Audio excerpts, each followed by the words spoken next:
تو جہنمیوں سے پوچھا جائے گا دوزخ میں آنے کا سبب کیا بنا؟ تو کہیں گے ہم نماز پڑھنے والوں میں سے نہ تھے، اور دوسری بات یہ کہیں گے کہ ہم مسکین کو کھانا نہیں کھلاتے تھے۔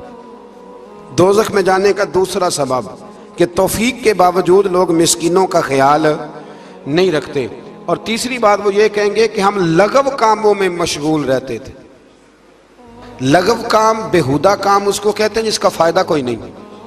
یہ بڑے بڑے سیانے لوگ گیمیں کھیلتے ہیں، سیانے لوگ، عقل مند لوگ، تو یہ جہنم میں جانے کا تیسرا سبب قرآن نے بیان کیا۔ لغویات، پھٹے پہ بیٹھ گئے، فضول بات شروع کر دی، بھئی اس سے بہتر تھا تو قرآن مجید کی تلاوت کرتا۔ ایسے ہی بلا وجہ لغویات ہیں یہ ساری۔ میں منع نہیں کرتا کھانا کھانے کے لیے کبھی ضرور جائیں، لیکن یہ ماحول ہی بنا لینا کہ آج تجھے پارٹی ہے تو کل مجھے پارٹی ہے تو پرسوں اس کو پارٹی ہے، تو یہ شغل میلہ ہر وقت کا، مسلمان کے پاس تو اتنا وقت ہی نہیں۔ ایک دوست مجھے کہنے لگے کہ میں آج کل بڑا بور ہو رہا ہوں، تو میں نے کہا تو اصل میں فارغ ہے، ورنہ ہمارے پاس تو ٹائم ہی کوئی نہیں بور ہونے کا۔ بندہ مطلب کو فرصت ملے تو بور ہو نا، پتہ نہیں کہاں سے لوگ ٹائم نکال لیتے، اب بور بھی ہو لیتے۔ تو آپ فارغ، لغویات سے بچے۔ لغو کام کرنا جہنم میں جانے کا تیسرا سبب ہے، یہ قرآن مجید نے اس سورہ مبارکہ کی آیت نمبر 42 میں ارشاد فرمایا۔ اور چوتھے نمبر پر کہیں گے ہم قیامت کے دن کو جھٹلاتے تھے کہ موت ہمارے سر پہ آ گئی۔ یہ چار کام ہیں جو جہنم میں جانے کا سبب بنیں گے۔ نماز نہ پڑھنا، پہلا کام مسکین کو کھانا نہ کھلانا، اور تیسرا لغو اور فضول کاموں میں مشغول رہنا، بالکل کسی کوئی فائدہ ہی نہیں، وہ کام کرتے رہنا، بالکل بے معنی بے مقصد کام کرنا۔ اور چوتھے نمبر پہ کہیں گے کہ ہم قیامت کے دن کو، آج بھی کچھ لوگ کہہ دیتے ہیں کہ مریں گے تو دیکھی جائے گی، مثلا کیا دیکھ لیں گے آپ؟ اتنی بڑی جرت، اتنی بڑی، اللہ تعالی ہمیں سمجھنے کی توفیق عطا فرمائے۔ سورۃ القیامہ شروع ہو جاتی ہے جی اس سے آگے۔ اس سورہ مبارکہ کے اندر اللہ تبارک و تعالیٰ نے ان لوگوں کے بارے میں جو آخرت کے منکر ہیں، اللہ تعالیٰ نے قسم ذکر فرما کے ارشاد فرمایا، کیا انسان نے یہ گمان کر رکھا ہے کہ ہم مرنے کے بعد اس کی ہڈیوں کو جمع نہیں کریں گے؟ کیوں نہیں، ہم اس بات پر قادر ہیں کہ ان کی انگلیوں کے پورے جیسے پہلے تھے ویسے ہی بنا دیں گے، یعنی انگلیاں تک تمہاری جمع کر لی جائیں گی، انگلیاں تک۔ قیامت کے دن تمہیں کسی کی قبر کھلی تو اس کو دیکھا کہ ہڈیوں کا پنجر بن گیا، لیکن اللہ اسے بھی قیامت میں جمع فرمائے گا دوبارہ سے۔ اور وہ مثال میں تیسرے چوتھے پارے میں دے چکا ہوں، جب حضرت ابراہیم علیہ السلام نے جانوروں کا، پرندوں کا قیمہ کر کے رکھا تھا اور کہا پکاریے، تو وہ سارے اپنے پروں پر دوڑتے ہوئے حاضر ہو گئے تھے۔ آگے سورہ دہر شروع ہوتی ہے، سورہ دہر، یہ 29واں پارہ ہے، اور اس میں صورتیں اگرچہ چھوٹی چھوٹی ہیں پر کیا بات ہے سب صورتوں کی۔ ہر سورہ مبارکہ بڑی اپنے اندر امتیازی شان رکھتی ہے۔ سورہ دہر میں فرمایا حل اتی علی الانسان حین من الدہر لم یکن شیئا مذکورا، فرمایا بے شک گزرا ہے انسان پر زمانہ ایک ایسا کہ جب وہ کوئی قابل ذکر چیز نہیں تھا۔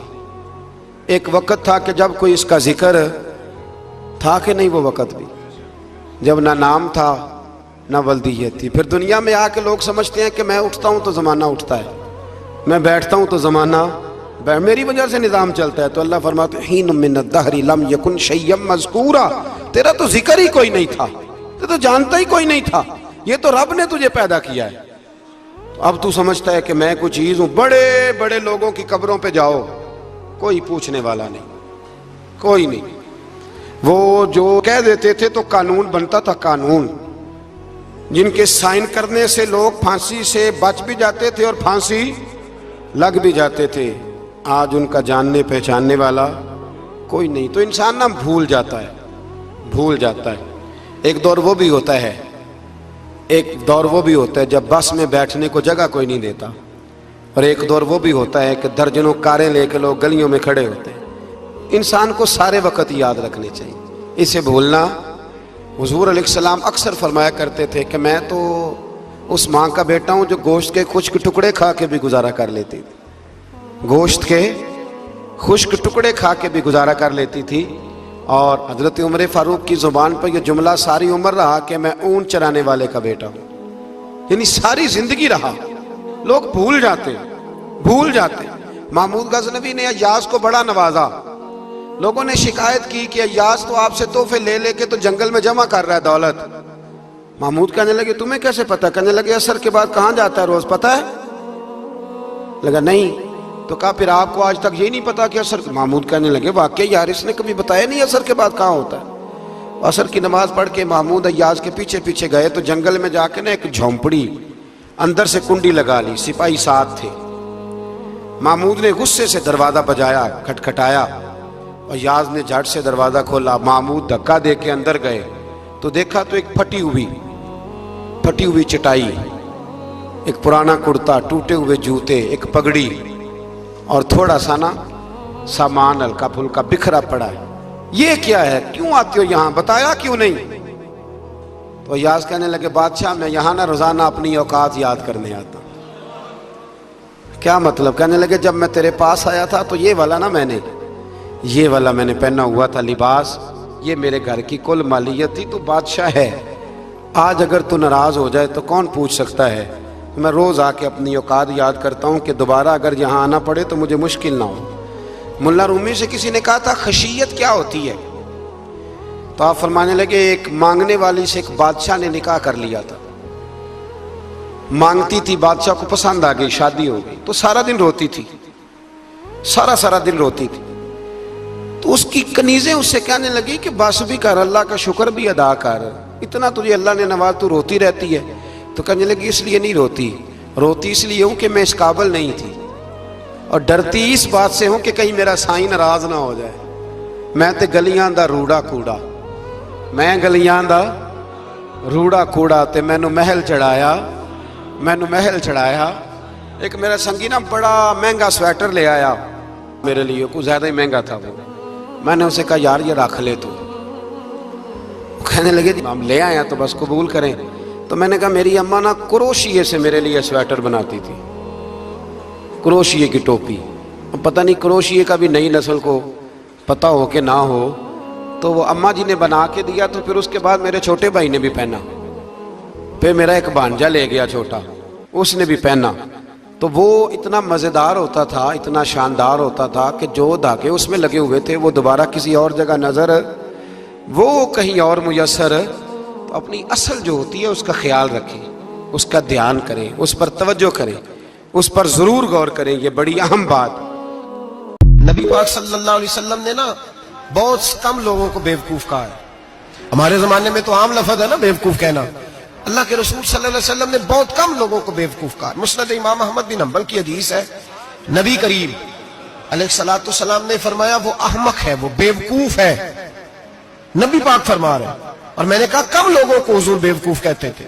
نبی کریم علیہ الصلوۃ والسلام نے فرمایا وہ بندہ بیوقوف ہے جو سارا دن اللہ کی نافرمانی کرتا ہے اور پھر بھی رب کی رحمت کی امید کرتا ہے. تو بیوقوف ہے. صبح سے شام تک لگا ہوا ہے میں نے نہیں اللہ ماننی، میں نے نہیں تیری ماننی، معاذ اللہ میں نے نہیں ماننی. شام ہوتی ہے تو کہتا ہے اللہ بڑا مہربان ہے بخش دے گا. تو بیوقوف ہے. تو بتانا کیا مجبوری تھی نماز نہ پڑھنے کی؟ کس نے تجھے گن پوائنٹ پہ کہا تھا حرام کھانے کو؟ اور فلاں آدمی کی تو نے غیبت کی تو تیرا اس میں کیا فائدہ تھا؟ یہ جو تو نے صرف 10 بندوں کو ہنسانے کے لیے جھوٹا لطیفہ سنایا، اس میں تیرا کیا نفع تھا؟ تو صبح سے شام تک نافرمانی کرتا ہے، شام کو کہتا ہے اللہ کریم ہے معاف کر دے گا، اللہ مہربان ہے معاف کر دے گا. استاد مہربان ہوتا ہے کہ نہیں؟ فیل کیوں کرتا ہے امتحان میں؟ بولے استاد باپ ہوتا ہے نا، اس کا دل کرتا ہے شاگرد فیل ہو جائے تو کیوں کرتا ہے؟ لیکن شاگرد نے زیادتی کی، اس نے پڑھا نہیں. بڑی پیاری مثال ملا رومی لکھتے ہیں، کہتے ہیں میرے گاؤں کی ایک بی بی تھی. اس بی بی نے ایک بچڑا پالا ہوا تھا. دیہاتوں میں نا بوڑھی مائیں بچڑے کو پیڑا دیتی تھی اور نام بھی رکھ لیتی تھی. کسی نے مٹھو نام رکھا ہوتا تھا، کسی نے کوئی نام. کہتے ہیں ماں نے بچڑا رکھا ہوا تھا.